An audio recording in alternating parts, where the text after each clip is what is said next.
With the introduction of the Inquisitors back in the old Legends books, then brought into canon in Rebels, we now have them in live action in the Obi-Wan Kenobi series. So let's dive into 7 facts you may not have known about these dark side Jedi hunters. Fact number 1. The Inquisitors' headquarters was called Fortress Inquisitorius, and it was originally on Coruscant before being moved to the Mustafar system to a moon called Nur. We actually got to see the fortress on Coruscant in the Clone Wars, as Palpatine would meet Count Dooku in secret at this base. The existence of the fortress was moved from Coruscant and hidden on Nur because of an incident involving 2 rogue Inquisitors and Darth Vader. After these 2 Inquisitors refused to retrieve the baby of Jedi Master Eth Koth, Vader chased them on Coruscant, in which a senator was killed in the violent event. Vader, of course, killed the 2 rogue Inquisitors, but the attention it brought angered Palpatine.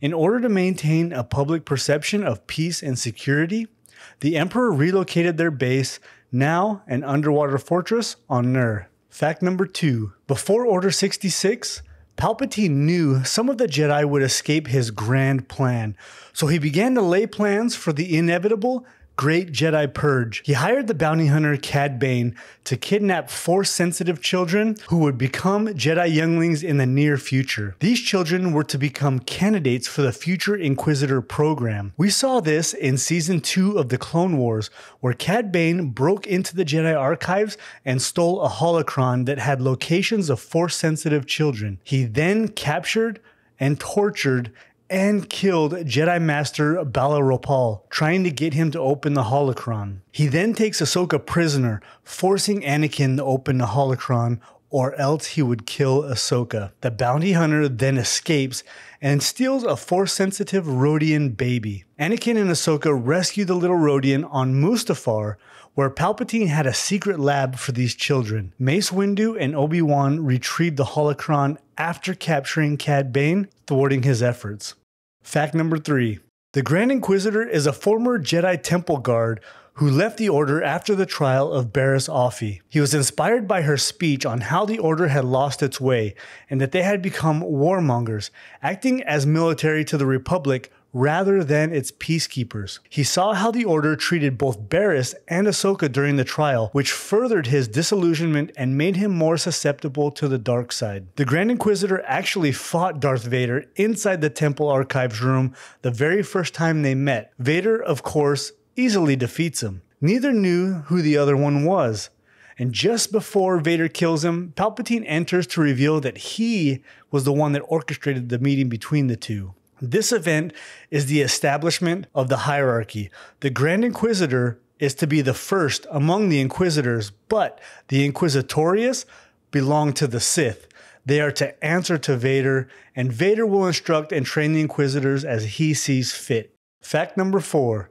In canon, there is known to be 12 Inquisitors in the Inquisitorius program. Once they are officially accepted, they have their identities stripped from them and instead are given numerical designations along with the title of brother or sister to represent their entry into the organization. Their names are the Grand Inquisitor, the Second Sister, the Third Sister, the Fourth Sister, the Fifth Brother, the Sixth Brother, the Seventh Sister, the Eighth Brother, the Ninth Sister, the 10th brother, along with 2 unidentified Inquisitors, 1 red-skinned female, and 1 male Twi'lek. These 2 unnamed Inquisitors are the ones that Vader chased and killed on Coruscant after their failure to obtain the Force-sensitive baby of Jedi Master Eth Koth. Fact number 5. In training the Inquisitors, Darth Vader tortured, maimed, and abused them. During a training session, he cut off Sixth Brother's arm. Vader looks at him and says, "It's only an arm. Get up and fight." Sixth Brother looks down at his arm on the ground, still holding his lightsaber hilt. The Grand Inquisitor, of course, protests, asking Vader what exactly this teaches him. Vader's simple reply is, loss. He also cuts the eye out of the Ninth Sister and cut off the right hand of the Fifth Brother. Because they were originally trained as Jedi, all of the Inquisitors, they fought defensively. But Vader's goal was to change their fighting style to be more offensive and brutal. He pushed them to feel pain, to feel loss, and to feel hatred, which in turn makes them much stronger in the dark side of the Force. Fact number 6. The Inquisitors, they're not Sith, Emperor Palpatine had Vader train them as assassins and hunters of the Jedi. They were trained to use the dark side of the Force, but to keep within the rule of two, they were not granted the title of Sith Lords or Sith Apprentice. They were not taught the true secrets of the dark side. They were soldiers and killers to be discarded once the Great Jedi Purge was complete. Darth Vader actually despised the Inquisitors. He felt that they were weak and pathetic. He only put up with them because Palpatine had commanded it. And by the time the events of Rogue One, all of the Inquisitors had vanished. Fact number 7.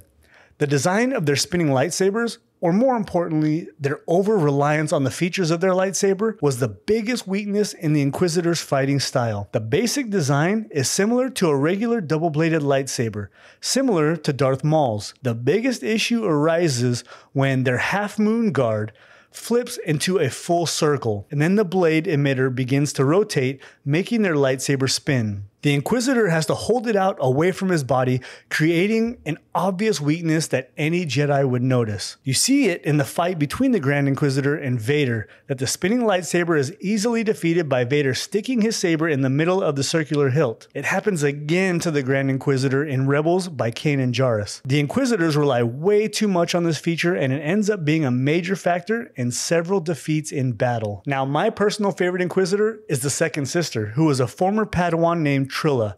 For those of you who have played Jedi Fallen Order, you know how powerful she is and how tragic her story was. Now, what do you guys think so far of the Inquisitors in live action? Are they formidable, or do you share Vader's view that they are weak and insignificant? Let me know down in the comments, and make sure to hit that subscribe button to see much more Star Wars content coming up. Thank you guys so much for watching, and may the Force be with you.